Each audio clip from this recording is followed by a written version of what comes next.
Nëntori në Teatrin Kombëtar të Operës, baletet dhe ansamblit popullor sjell një mozaik artistik ku tradita, muzika klasike dhe krijimtaria bashkëkohore ndërthure në një kalendar prej 20 shfaqjesh. Nga premierat e dedikuara kompozitorit Gjorgj Enesku, te ansambli kombëtar i këngëve dhe vallëve popullore me një homazh muzikor që lidhet me festat e nëntorit dhe emocionin e identitetit shqiptar, e deri tek muzika e Mozartit dhe Beethovenit, do të vinë të gjitha në skenë përgjatë këtij muaji. Opera më shumë se kur ka pasur një larmishmëri për sa i përket aktiviteteve, janë plot 20 aktivitete në muajin nëntor, duke nisur nga Qyteti i Pavarësisë, ku ansambli i këngëve dhe vallëve popullore do të zbresë në datën 28 në Teatrin Petro Marko, së bashku me korin e fëmijëve çek, që është një kor fantastik, të cilët vinë në datën 27 në qytetin e Vlorës dhe në datën 26 këtu në Teatrin Kombëtar të Operës dhe Baletit. Ashtu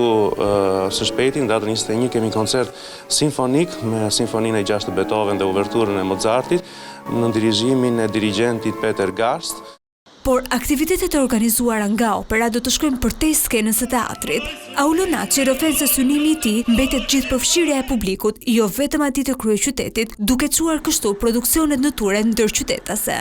Besoj që duhet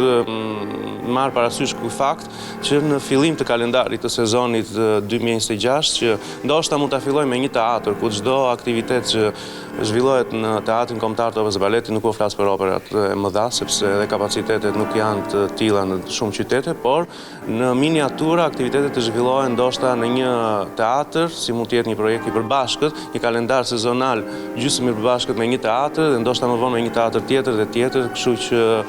duke u ardhur dhe publikut me aq sa mundim.